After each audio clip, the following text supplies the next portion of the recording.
ओम शांति। 18वीं शताब्दी यूरोप के किसी एक चर्च में एक अत्यंत अनन्य ईश्वर प्रेमी अथक सेवा में रत एक पादरी अपनी सेवाएं देते थे। दिन रात प्रभु प्रेम पर प्रवचन, दिन रात आने वाले लोगों की सेवा, और वो लिखते बहुत अच्छे थे, परमात्मा प्रेम के गीत लिखते थे।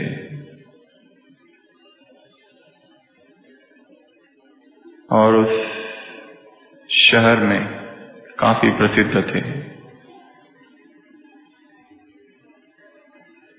ये कहानी उस ईश्वर प्रेमी की है जिसने अपना संपूर्ण जीवन प्रभु प्रेम परमात्मा सेवा में होम कर दिया। परंतु धीरे धीरे जैसे जैसे समय बीतता गया,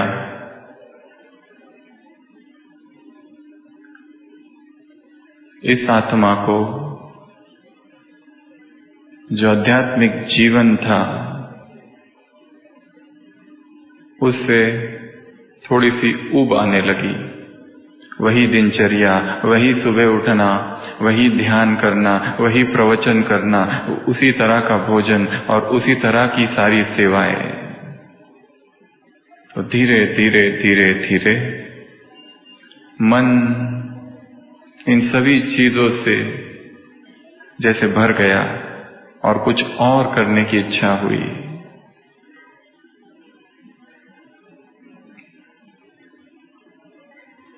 और फिर धीरे धीरे वो गीत लिखना कम हो गया, वो प्रवचन देना कम हो गया, वो चर्च में जाना कम हो गया, और किसी एक आत्मा से आसक्ति हो गई।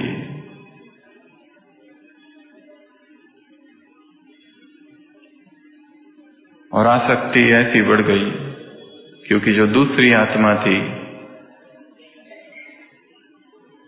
वो भी ईश्वर प्रेमी थी। और एक दिन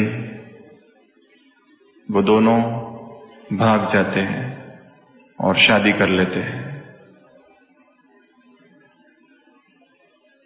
बहुत समय बीत जाता है। अब का जीवन गृहस्थ जीवन है। इस जीवन में अब वो दिव्यता नहीं थी जो पहले थी, और मन ही मन उदास रहने लगा था। तब ये व्यक्ति, जिसका नाम था रॉबर्ट रॉबिन्सन, सोचता था, पता नहीं मैंने क्या कर दिया, पता नहीं कौन सी भूल हो गई, पता नहीं कौन सा आकर्षण था, पता नहीं कौन सा लगाव था जिसने उस जीवन से इस जीवन में मुझे खींच लिया। और एक रात फ्रांस की सड़क पर एक बग्गी में वो बैठता है कहीं जाने के लिए, और उसी के बाजू में एक महिला आकर बैठती है जो कि अभी अभी धार्मिक बनी है, जिसका अभी अभी भगवान पर विश्वास बैठा है, और उसके हाथ में एक किताब है, और वो दोनों आगे बढ़ रहे हैं। तब वो एक कविता पढ़ती है और उससे पूछती है क्या आप इस कविता का अर्थ जानते हो, समझते हो? और वो व्यक्ति कहता है फिर से पढ़ो, कौन सी कविता? और वो कविता पढ़ने लगती है, और जैसे ही वो व्यक्ति, वो पादरी, वो भूतपूर्व पादरी, वो फादर, वो कविता सुनता है, उसकी आंखों से आंसू बहने लगते हैं। उस कविता में लिखा था, हे प्रभु, ओ फाउंट ऑफ जॉय, तेरी कृपा उस झरने की तरह है जो निरंतर बहती रहती है। वो महिला पूछती है आप रो क्यों रहे हो? वो कहता है ये कविता, ये गीत मेरा लिखा हुआ है, और ये मैंने तब लिखा था जब जीवन प्रभु के समीप था। ये मैंने तब लिखा था जब जीवन में दिव्यता थी। ये मैंने तब लिखा था जब उसका संदेश देने में ये जीवन व्यतीत हो रहा था। पता नहीं ये क्या हो गया और मैं कहां गिर गया, और अब शायद मैं उस जीवन को कभी नहीं पा सकूंगा जो कभी पहले था।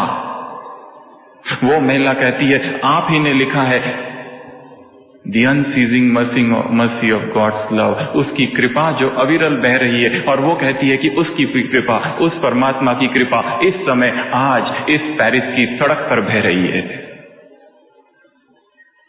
और जैसे वो सुनता है, वो अध्यात्म की ज्योति, वो अध्यात्म की बुझी हुई ज्योति फिर से जागृत हो जाती है, और फिर से उसका जीवन परिवर्तित हो जाता है, और वो उसी ऊंचाइयों को पहुंच जाता है जिन ऊंचाइयों पर वो पहले कभी था।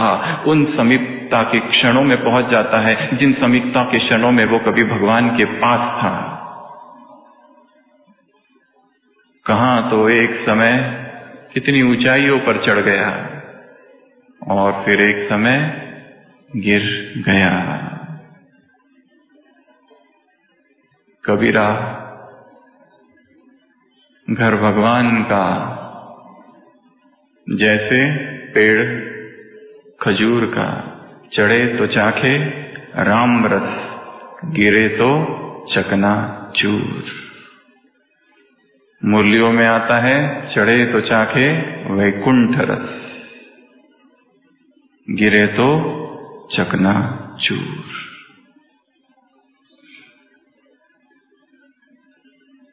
कौन सी ऊंचाइयां, कौन से रस, और हम कहां हैं? क्या जीवन उन ऊंचाइयों पर है जहां पर हम वैकुंठ रस चख रहे हैं, या जीवन कहीं गिर चुका है? जीवन सूक्ष्म में कहीं गिर चुका है और केवल बाहर के लिए दिखावा मात्र रह गया है। श्वेत वस्त्र और बैच बाहर है, परंतु चेतना गिर चुकी है। कहीं ये अवस्था हमारी तो नहीं?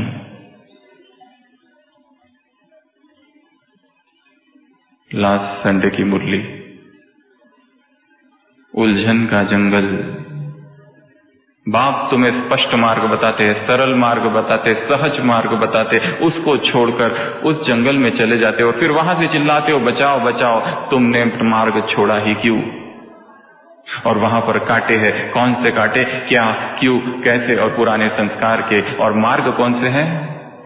व्यर्थ संकल्प का रास्ता ले जाता है। कौन सा मार्ग है? कमजोर संकल्प का रास्ता। कौन सा मार्ग है? संसार के कलयुग के आकर्षण का रास्ता। कौन सा मार्ग है? अहंकारवश नीचे गिरती है चेतना, और नीचे गिरना, ऊपर से कुछ भी दिखाई नहीं देगा। स्थिति का गिर जाना ही नीचे गिरना है। वो जो कभी आनंद होता था अमृत वेले, वो जो कभी आत्मा भाव विभोर हो जाती प्रभु प्रेम में, वो जो आत्मा प्रेमाश्रु बहाती थी, आज वो अश्रु कहां सूख गए। वो रात को सोते समय खींच होती थी कि अमृत वेला होगा और प्रभु से मिलन होगा, वो पता नहीं कहां खो गया। और अमृत वेला साधारण, वो जो पहले गोपियों सी अवस्था थी, वहां पर मुरली चलती थी और यहां से खींच होती थी, वो पता नहीं मुरली केवल एक साधारण से शब्द क्यों रह गए।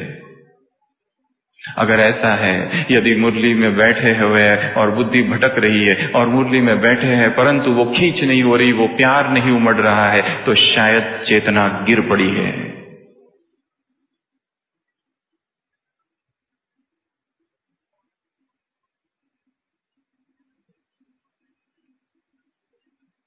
सुबह की साकार मुरली, बच्चे कहते हैं ये मैगजीन फालतू है, बाप कहते हैं जरूर तुमने पढ़ी नहीं होगी,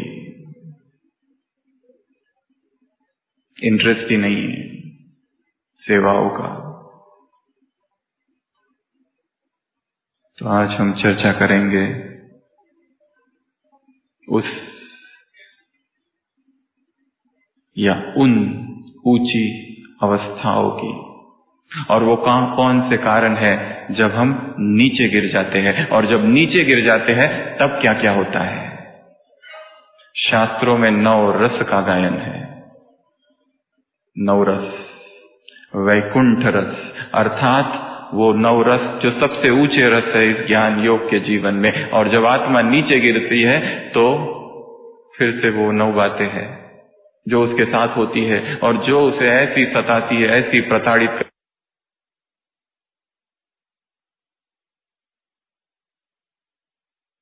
करती है कि आत्मा घायल हो जाती है। सुबह की साकार मुरली, विकार में गए तो की कमाई चट, विकार में गए तो बुद्धि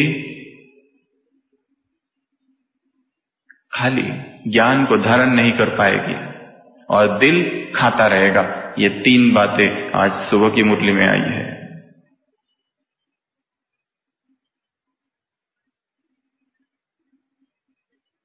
और क्यों ये गलतियां बार बार होती है?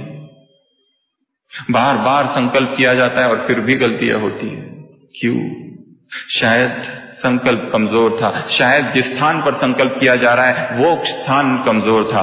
और अब आप सबका ये भाग्य है कि भगवान की इस अवतरण भूमि में हम बैठे हैं और यहां बैठे बैठे ही भट्टी पूरी हुई है।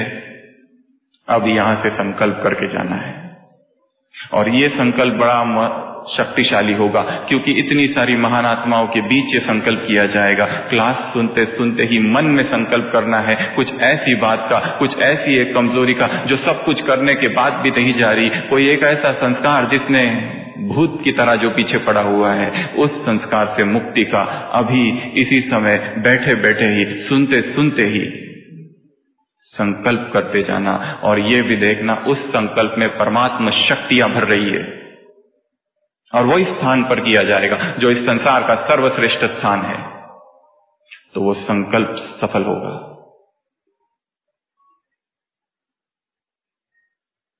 जिस एक बात, एक संस्कार जिसको हमने छिपा के रखा है और वो कुछ भी किए जाता नहीं है, आज इसी समय अभी इसी सड़क पर परमात्मा कृपा बह रही है।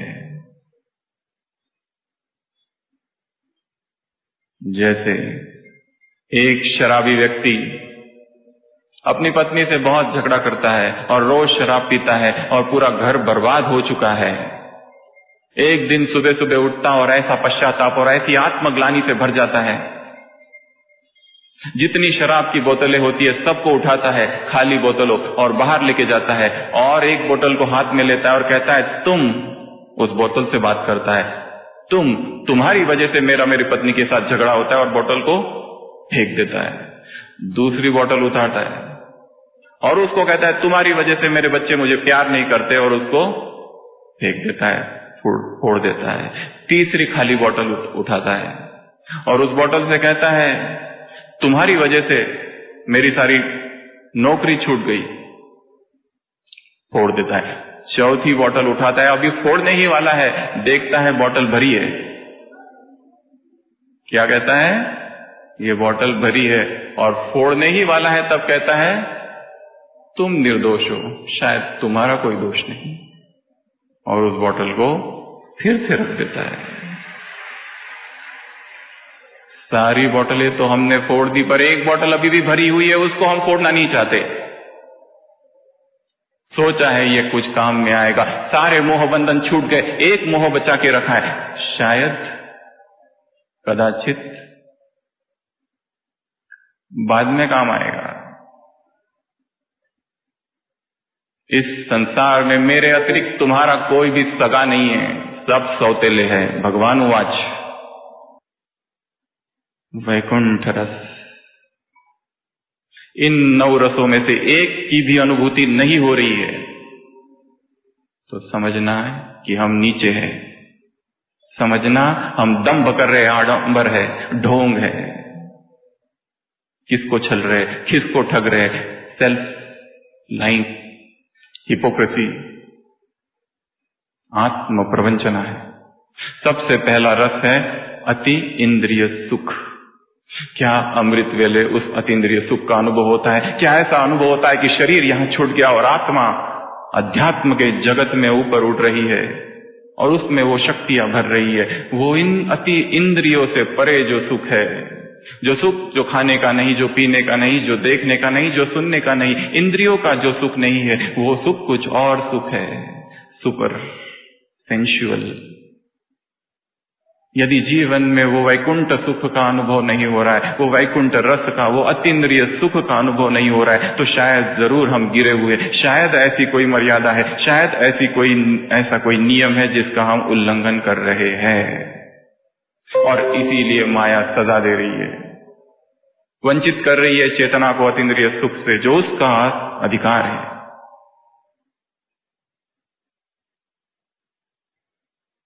इंद्रियों की सहायता के बगैर जो सुख प्राप्त किया जाए उसको कहा जाता है अति इंद्रिय सुख। उसके लिए अमृत वेला शक्तिशाली बनाना पड़ेगा, तीव्र पुरुषार्थ अर्थात जो गलती एक बार हुई वो फिर से न करना। पहला तीव्र पुरुषार्थ अर्थात 21 जनवरी 1969 इस यज्ञ की सबसे पहली अव्यक्त वाणी, हिस्ट्री हॉल, अव्यक्त बाप दादा, ज्ञान तुमने बहुत सुना। तीव्र पुरुषार्थ अर्थात अब ज्ञान समय पर याद आ जाना, यह है तीव्र पुरुषार्थ। तीसरी परिभाषा तीव्र पुरुषार्थ अर्थात 1 सेकंड पहले जो स्थिति थी अब उससे आगे हो, यह है तीव्र पुरुषार्थ। तो अगर ऐसे अतीन्द्रिय सुख की कामना है, इतनी बड़ी वस्तु चाहिए तो कीमत भी ऊंची चुकानी पड़ेगी। चाहे कोई कहां भी रहे, मधुबन या इस संसार के किसी भी कोने में, लक्ष्य रखना है। चलता फिरता योग तो है ही, परंतु तीव्र पुरुषार्थ की परिभाषा में है बैठा हुआ योग कम से कम 4 घंटा। बैठकर 4 घंटा बहुत बड़ा त्याग है। बहुत सारी चीजों को छोड़ना पड़ेगा। कल की वाणी थी व्यर्थ चिंतन, पर चिंतन, झरमोई झगमोई। किसने क्या कहा? रिमर्स, व्यर्थ बातचीत, व्यर्थ फोन कॉल,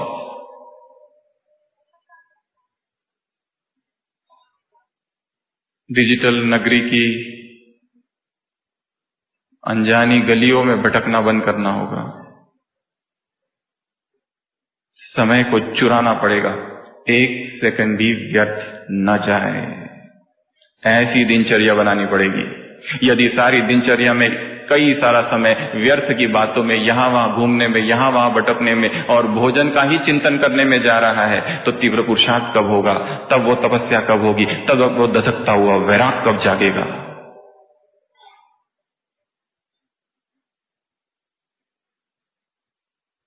अतीन्द्रिय सुख अगर चाहिए तो इंद्रिय सुख का त्याग करना पड़ेगा। तेन तत्वेन भुग्निता।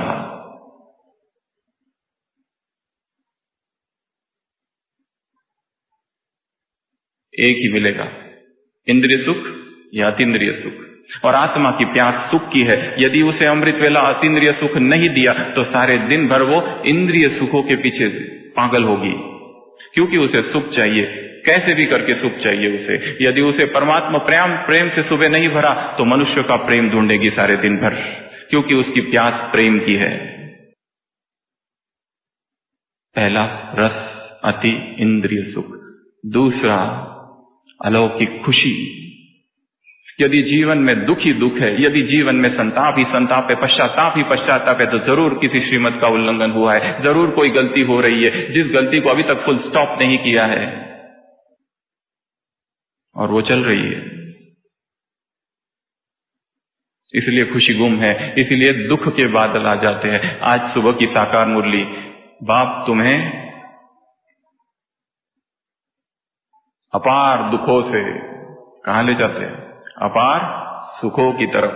सुबह की साकार मुरली, वैरायटी प्रकार के दुख है संसार में और दुख बढ़ने हैं, दुख के पहाड़ गिरेंगे। ये संसार की स्थिति है, ये हमारा गायन नहीं है। हम तो निरंतर खुशी में रहना, ये हमारा स्वभाव है, क्योंकि भगवान मिला है।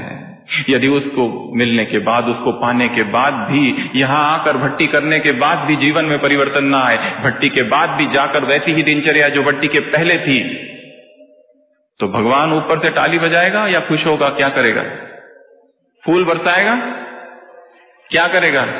यदि हम परिवर्तन नहीं हो, भगवान खुश हो जाएगा। मेरे घर में आए, 3 दिन भट्टी करे और वैसे ही चले गए खाली हाथ, कोई संकल्प नहीं, कोई परिवर्तन नहीं। तीव्र पुरुषार्थ अर्थात एक शब्द में परिभाषा है, तीव्र पुरुषार्थ अर्थात परिवर्तन। खुशी। कौन मेरे खुशी के चोर है? लिस्ट निकालो।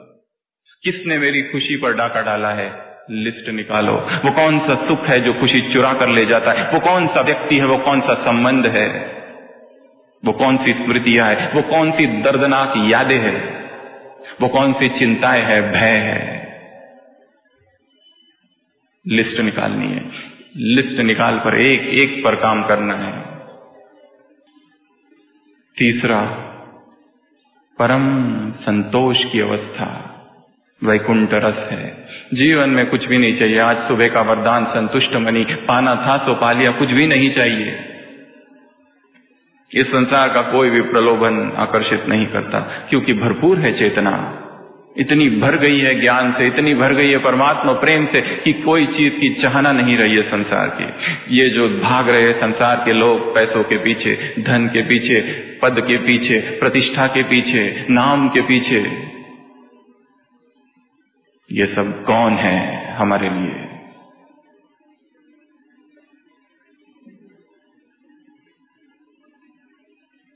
तीसरा, परम संतोष, संतुष्ट मणि की अवस्था। चौथा, प्रभु प्रेम की लगन में मगन अवस्था। आत्मा परमात्मा प्रेम से भरी हुई है। ईश्वरे अनुराग विषय विराग, विषयों से विराग है।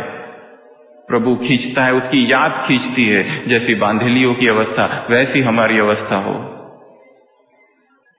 प्रभु प्रेम का फिर से जन्म हो जाए। याद करो वो दिन जब नए नए ज्ञान में आए थे और पहली बार बाबा का कोई गीत सुना था, भगवान हमारा साथी, और आंखों से अश्रुधारा बह गई थी। कहां गए वो आंसू?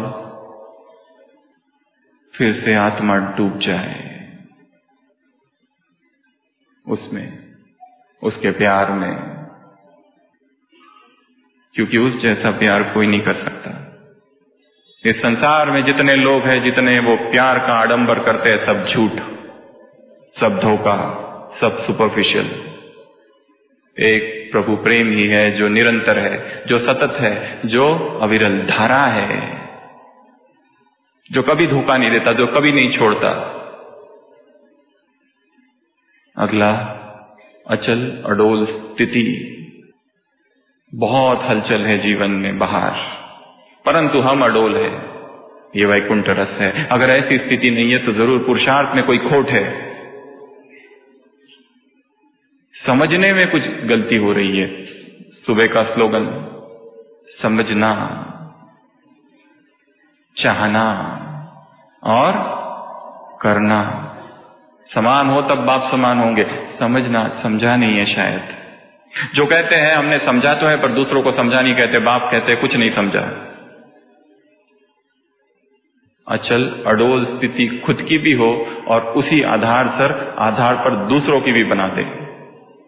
ये है वैकुंठ रस। परंतु यदि हम हिल रहे हैं दिन भर, सुबह कुछ और, दोपहर को कुछ और, शाम को कुछ और, रात को कुछ और। एक ही दिन में 1000 प्रकार के मूड, कभी मूड ऑफ, कभी रूठना, कभी रूसना, कभी नाराज, कभी बहुत खुशी, कभी नीचे, कभी ऊपर। नाजुक रास्ता कुछ दिन पहले मुरली में था। तो शायद कुछ तो गलती हो रही है। जैसे संसार के लिए हम कहते हैं पहले ये मानो कि तुम्हारी दुर्गति हो गई है, तब सद्गति का मार्ग निकलेगा। ये हमारे लिए भी है, पहले हम खुद जान ले कि शायद इस ब्राह्मण जीवन में हम वो नहीं कर रहे जो करना चाहिए। जब ये रियलाइजेशन होगा तब जागृति होगी, और तब वो करना चालू होगा जो हमें करना है, जो ये जहां करने के लिए आए थे। आत्मा को शॉक लगना चाहिए, धक्का, तब तक वो उठती नहीं है। ये शौक लगना चाहिए कि तुम जो कर रहे हो गलत है। गलत नहीं, पाप नहीं, अपराध। और एक दिन मुकदमा बड़ी अदालत में जाएगा, तब क्या करेंगे? सफाई दोगे? अगला, साक्षी और उपराम स्थिति। बाबा ने कहा इस खेल को साक्षी होकर देखो, यहां क्या क्या हो रहा है। खिलौने है, पेपर टाइगर है, कार्टून शो है, मिकी माउस का खेल हो रहा है, हिसाब चुकतू हो रहे हैं। इस खेल को साक्षी होकर देखो। सारी दिनचर्या में बीच बीच में ये अवस्था हो कि मैं अपने आप को भी साक्षी होकर देख रहा हूं। ये है वैकुंठ रस, ये है ऊंची अवस्था। उसके बाद में है भरपूर अवस्था, जिसमें अनुभव हो कि मैं आत्मा भरपूर हो रही हूं। आत्मा को निरंतर अनुभव हो, यहां बैठे बैठे भी अनुभव हो कि भरपूर हो रही है, जैसे ऊपर से शक्ति बह रही है और मुझ आत्मा में आ रही है। हर दिन ये अनुभव हो कि मैं अब वो नहीं रही जो कल थी, आज भर गई हूं। कल की मुरली में था बाप को तुम खाली कर देते हो, वो कभी खाली होता नहीं, पर उसने कल कहा था मैं अब खाली होकर चला जाता है, ज्ञान टपकना बंद, साइलेंस। उसके बाद है दाता की अवस्था, जब चेतना भरपूर हो जाती है। नेक्स्ट स्टेज क्या है? देने लगती है। कल की मुरली में था साकार मुरली, जो जितना ज्ञान उठाएगा वो उतना उच्च पद पाएगा, वो उतनी सेवा करेगा, वही कर्मातीत अवस्था को पाएगा। हमने ज्ञान ही कम उठाया है, क्योंकि ज्ञान पढ़ने में उतना इंटरेस्ट कम हो गया है। केवल सुबह क्लास में गए, मुरली सुन ली और आ गई और हो गया, हम ज्ञान में चल रहे का लेबल लग गया। ये भी एक बहुत बड़ा धोखा है। ज्ञान में चलना अर्थात ज्ञान आत्मसात हो जाए, ज्ञान अंगीकार हो जाए, ज्ञान धारण हो जाए, नस नस में ज्ञान बहने लगे, जो जीवन में दिखाई दे, चलन से दिखाई दे, चेहरे से दिखाई दे, वो है ज्ञान। ज्ञान तो है परंतु परिवर्तन नहीं है, शायद है ही नहीं, धोखा है। अगला, बाप समान स्थिति।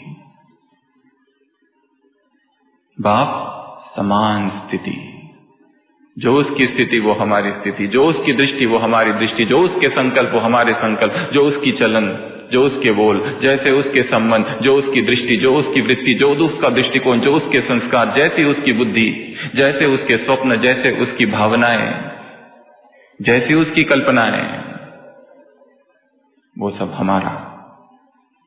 यह अध्यात्म जगत की ऊंची अवस्थाएं है, वैकुंठ रस। और जो भी साधक इसमें आगे बढ़ेगा अपने आप इन अवस्थाओं को प्राप्त करेगा। अगर निर्बाध चलता रहे, निष्कंटक चलता रहे, निर्विरोध चलता रहे, निर्विघ्न होकर चलता रहे। और फिर कभी कभी यहां से जब गिरेगा,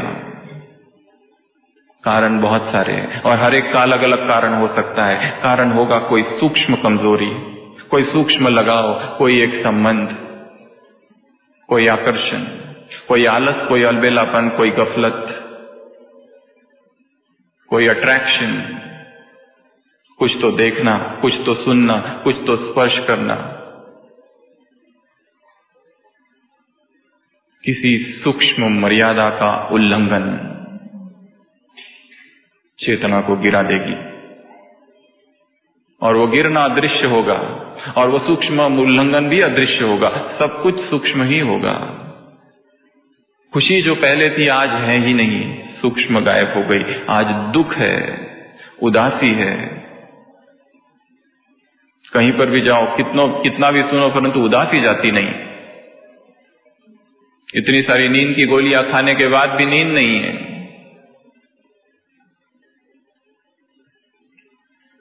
बहुत गहरी चेकिंग की आवश्यकता है। और इन ऊंची अवस्थाओं में से जब आत्मा नीचे गिर जाती है, फिर से बहुत सारी चीजें होती है। सबसे पहली बात नीचे गिरने पर जो होती है, कुंठा, फ्रस्ट्रेशन। ऐसा लगता है हार गए जीवन में। पहले कभी बहुत अच्छा पुरुषार्थ करते थे, लोग कहते थे हम भी पहले ऐसा ही पुरुषार्थ करते थे, अब क्या हुआ? अब खो गया। अब शायद ज्यादा ज्ञानी बन गए, और गलती अक्सर उनसे होती है जो सब जानते हैं। कम जानने वालों से थोड़ी कम होती है। जो इस भ्रम में जीते हैं कि हमने सब जान लिया, गलतियां होना आरंभ हो जाती है। सबसे पहली चीज जो होती है वो है कुंठा, फ्रस्ट्रेशन। दूसरा पश्चाताप। भक्ति मार्ग में एक दूसरा भी शब्द है प्रायश्चित। दोनों में अंतर है। पश्चाताप कहता है मैंने गलत किया, मैं ठीक करूंगा। प्रायश्चित कहता है मैं गलत हूं, गहरा है। भागवत में दिखाया है, परीक्षित राजा, शाप मिलता है, 7 ही दिन जियोगे, तक्षक आएगा सांप और मारेगा। 7 ही दिन बाकी है। वो कहता है मैं क्या करूं? 7 दिन तक भागवत कथा सुनता है और सफल करता है अपने जीवन को। एक डंडे पर 7 गांठें, एक एक दिन एक एक खुलती जाती है। बाबा कहते हैं ऐसी 7 दिन की पश्चाताप की तपस्या में बैठो। कौन सी तपस्या में? पश्चाताप की तपस्या में, जिसमें गहराई से सोचना हमने क्या गलतियां की। कब? भक्ति मार्ग में नहीं, ज्ञान में आने के पहले नहीं, ज्ञान में आने के बाद। और क्यों की, और कारण क्या था? किस गंगोत्री से वो गलतियां आरंभ हुई, निकली। बाबा ने कहा अभी बाप के सामने सच सच बता दो। आधा माफ तो होता नहीं है, पर बाबा मुरलियों में कहते हैं। दूसरी बात गिरने पर जो होती है वो है पश्चाताप। तीसरा बेचैनी। गिरने के बाद क्या होता है? बेचैनी होती है। वो जो अलौकिक खुशी थी, अतीन्द्रिय सुख था, अब वो गुम हो गया। अब बेचैनी सी है। क्यों बेचैनी सी है पता नहीं, कोई कारण ही नहीं है, पर बेचैन है मन। मधुबन में आओ तो घर की याद आती है, घर जाओ तो मधुबन आने की इच्छा होती है, घर जाओ तो सेंटर जाने की इच्छा होती है, सेंटर जाओ तो घर जाने की जल्दी। किसी भी एक स्थान पर स्थिरता नहीं है, अजीब सी बेचैनी है, और कोई उत्तर नहीं मिलता। और अमृत वेला में जिसमें केवल फरियादें है, बाबा बाबा बाबा, अनुभव जीरो। बेचैनी। गिरना कितना खतरनाक है, बेचैनी। उसके बाद में चौथा असुरक्षा, भय। अब मेरा क्या होगा? भय है, भय की स्थिति है। इस भय से भी स्वयं को मुक्त करना है।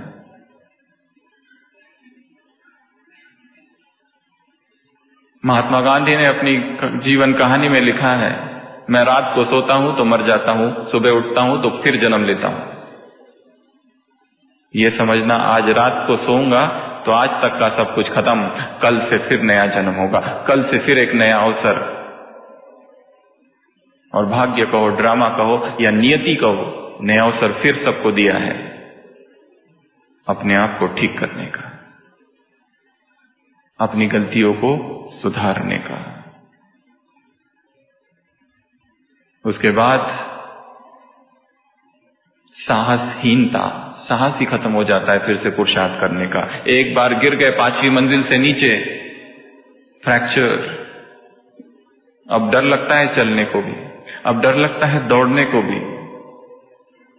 यहां तो उड़ने की बात है, डर डर समा जाता है तो साहस खत्म हो जाता है। अगला, एकाग्रता भंग हो जाती है गिरने के बाद। कितनी बार भी मुरलियां पढ़ो परंतु मन नहीं लगता, एकाग्रता नहीं। और ज्ञान को धारण करने के लिए बहुत जबरदस्त एकाग्रता की आवश्यकता है। बिना एकाग्रता के इस ज्ञान को धारण नहीं किया जा सकता। और एकाग्रता वो हो सकते हैं एकाग्र जो पवित्र है, जहां ब्रह्मचर्य बार बार टूट रहा है वहां एकाग्रता भी बार बार टूटेगी। उसके बाद में क्षमा मांगना। क्या करती है आत्मा?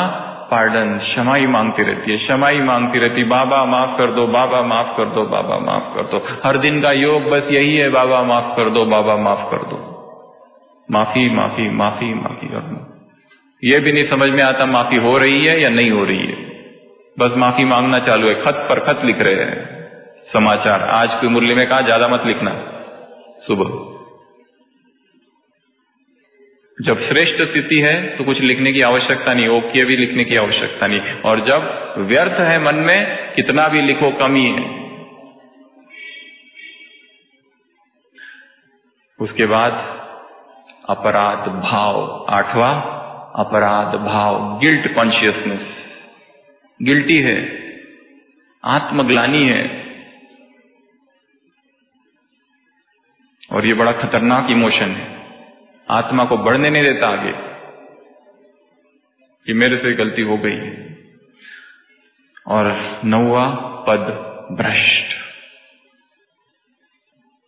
तो एक तरफ तो वो ऊंचाइयां है नवरस, और दूसरी तरफ बेचैनी, दूसरी तरफ पश्चाताप, दूसरी तरफ आत्मग्लानि, दूसरी तरफ भय, पदभ्रष्ट, कुंठा, उदासी, उत्साहहीनता, एकाग्रता भंग। क्या चाहिए? 2 चीजें हैं।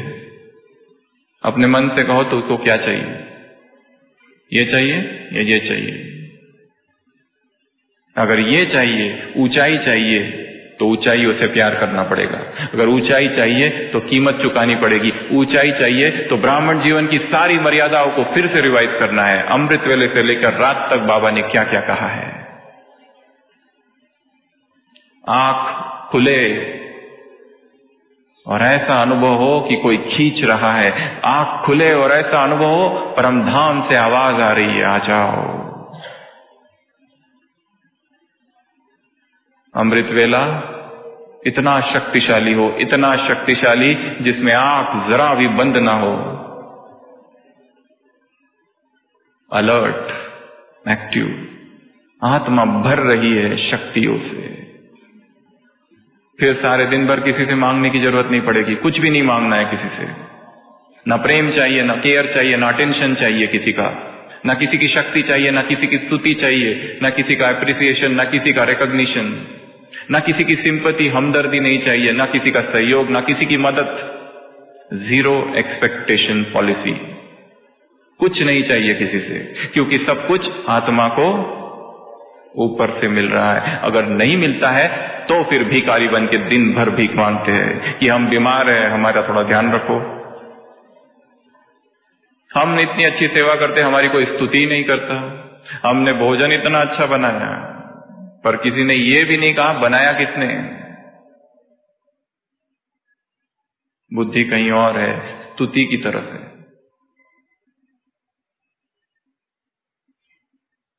अमृत वेला शक्तिशाली मुरली, लास्ट संडे की मुरली, व्यर्थ संकल्प, समर्थ संकल्प। व्यर्थ चलने का कारण मुरली केवल सुनते हैं, समाते नहीं और स्वरूप नहीं बनते।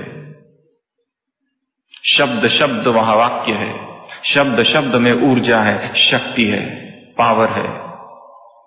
कल की मुरली बाप समान एवर प्योर बनो, कल की मुरली बाप समान ज्ञान संपन्न बनो। क्यों नहीं बन पा रही है? क्योंकि व्यर्थ में लगी है। जब तक उस व्यर्थ से बाहर नहीं निकलती तब तक उद्धार नहीं होगा। अपने आप को ही समझाना है, अपने ही आप से बातें करनी है। हे मूर्ख मन, क्या कर रहा है? भज गोविंदम गोविंदम भज मूढ़मते। हे मूर्ख मन, क्या कर रहा है? ब्रह्मा कुमारी किस लिए बनी थी? ब्रह्मा कुमार किस लिए बना था? क्या वो करने के लिए जो संसार के लोग कर रहे हैं? माता अर्थात जगत माता, माता अर्थात जगत जननी, माता अर्थात अन्नपूर्णा, माता अर्थात जो सकल संसार की पालना करे। क्या ऐसी योग्यता, ऐसा मातृत्व चेतना ने धारण किया है? दूसरा अमृत वेला, तीसरा भोजन। भोजन करो तो ऐसे करो जैसे यज्ञ हो रहा है, मौन में। क्या करना है? मौन में। भोजन की 3 बातें। भोजन सम्यक हो। सम्यक भोजन की 3 बातें। सबसे पहला, वो भोजन नहीं हो जो उत्तेजित करे। दूसरा, वो भोजन ना हो जो प्रमाद को लाए। और तीसरा भोजन वो हो जो स्वास्थ्यवर्धक हो। ये 3 बातें याद रखनी। हंगरलेस ईटिंग, ओवर ईटिंग दोष है। चौथा, ट्रैफिक कंट्रोल।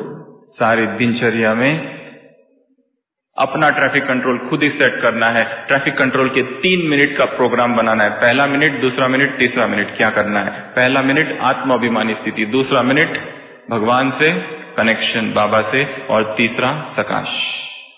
ये एक उदाहरण है। ऐसे अपना अपना ट्रैफिक कंट्रोल सेट करना है। ये चौथा। 5वां, कर्मयोग। सारे दिन भर में अपने आप को इतना बिजी कर देना, इतना बिजी कर देना है कि माया का आने का कोई चांस ही नहीं। नहीं तो माया आएगी, जब खाली है तब गिरेंगे। विकारों का आकर्षण ब्राह्मण आत्मा को क्यों होता है? एक बड़ा प्रश्न है। वो आत्मा जो आत्मा परमात्मा और सृष्टि चक्र के सारे राज को जानती है, फिर भी विकारों का आकर्षण होता है। विकार गिराते हैं, ये भी पता है, फिर भी होता है। कारण है खालीपन, कारण है अकेलापन। जब जब आत्मा खाली होगी उसे कुछ ना कुछ तो खींचेगा। बिजी कर देना है खुद को। ऐसा कोई टाइम नहीं 10 मिनट की जो हम व्यर्थ में हो। वो विकारों से मुक्ति का मार्ग है। क्योंकि विकारों का हमें आकर्षण नहीं है, फिर भी विकारों की तरफ आकर्षित होते हैं। कारण विकार नहीं, कारण खालीपन है, वैक्यूम। ऐसी दिनचर्या बनाना है जिसमें व्यर्थ के लिए कोई समय नहीं। ऐसी दिनचर्या बनाना है जिसमें ज्ञान योग में बिजी रहे या सेवा में बिजी रहे, बस। अगला, नुमा शाम का योग। यहां पर तो हो रहा है, यहां से जाने के बाद भी लक्ष्य रखना है कि नुमा शाम का योग को उतना ही महत्व देना है जितना अमृत वेले योग को देते हैं। उसके बाद रात को सोने से पहले मुरली का चिंतन जरूर होना चाहिए। अगर 2-3 लोग हैं जो साथ में रहते हैं और ज्ञान में चलते, तो आपस में ज्ञान का डिस्कशन करें, मुरली का डिस्कशन करें। ज्ञान की चर्चा ब्राह्मणों का कर्तव्य है। आपस में लेन देन, आज की मुरली में बाबा ने क्या कहा, ये शब्द का अर्थ क्या है, वो शब्द क्या का अर्थ क्या है। सुबह की मुरली पत्थर बुद्धि अर्थात क्या, कभी सोचा, कभी चिंतन किया? ये पत्थर बुद्धि क्या होता है, पत्थर क्या होता है और बुद्धि के साथ क्यों जोड़ा? ये नया शब्द है पत्थर बुद्धि, किसी भी शास्त्र में नहीं है, भगवान ने क्यों कहा? सुबह की मुरली ये है अनकॉमन स्कूल, सुबह की मुरली ये है रूहानी यूनिवर्सिटी, सुबह की मुरली ये है बेहद की पाठशाला। 3 शब्दों का प्रयोग क्यों किए गए, अर्थ क्या है, गहराई क्या है, अर्थ क्या है, गुणार्थ क्या है। बुद्धि सारे दिन भर इसमें बिजी रहे कि मुरली में ये आया, इसका क्या अर्थ है। ये ज्ञान सिखाने का तरीका बाप जाने, तुम जाने और न जाने कोई। ये वाक्य क्यों कहा सुबह की साकार मुरली? क्या हमने चिंतन किया, या यहां वहां की बातें, आज भोजन में क्या बना, आज बाहर मार्केट से क्या खरीदना है और किसको मिलना है, और मौसम में बारिश आई या नहीं आई, गर्मी यहां इतनी है वहां कितनी है। यहां गर्मी की पूछताछ करने आए थे या तपस्या, भगवान से मिलने आए थे या व्यक्तियों से। और रात्रि सोने से पहले खाली कर देना स्वयं को, बाबा को बताना मौखिक या लिखित चार्ट, शरीर रूपी गाड़ी गैरेज में, आत्मा रूपी ड्राइवर परम धाम में, और फिर सो जाए। ऐसी दिनचर्या हो जिसमें वैकुंठ रस का अनुभव हो और वो नीचे गिरने की कोई संभावना, कोई मार्जिन ना हो।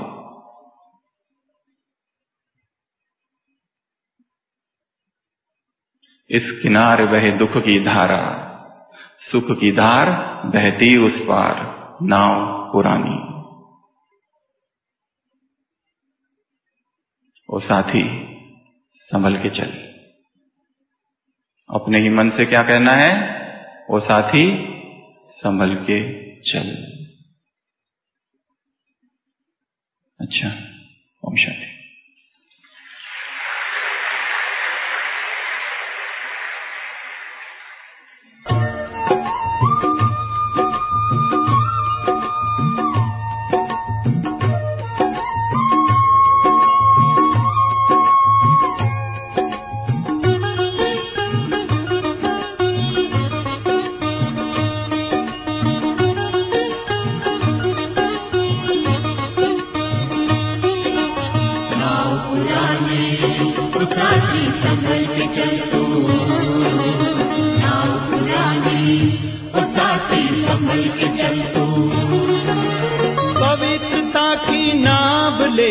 चलना है उस पार, पवित्रता की नाव लेकर चलना है उस पार। इस किनारे बहे दुख की धारा, सुख की धार बहती उस पार। इस किनारे बहे दुख की धारा, सुख की धार बहती उस पार।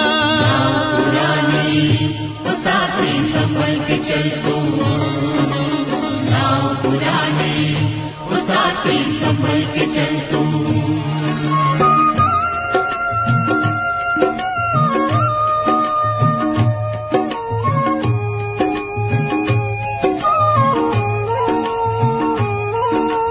ज्ञान योग का लेके सहारा हमको चलते जाना है, हमको चलते जाना है। आंधी आए तूफान आए कभी नहीं घबराना है, नहीं घबराना है। पावन लक्ष्य दिया जो शिव ने हो, पावन लक्ष्य दिया जो शिव ने, उसमें जीवन का उद्धार। वो साथी संभल के चल तू, नाव पुरानी, वो साथी संभल के चल तू।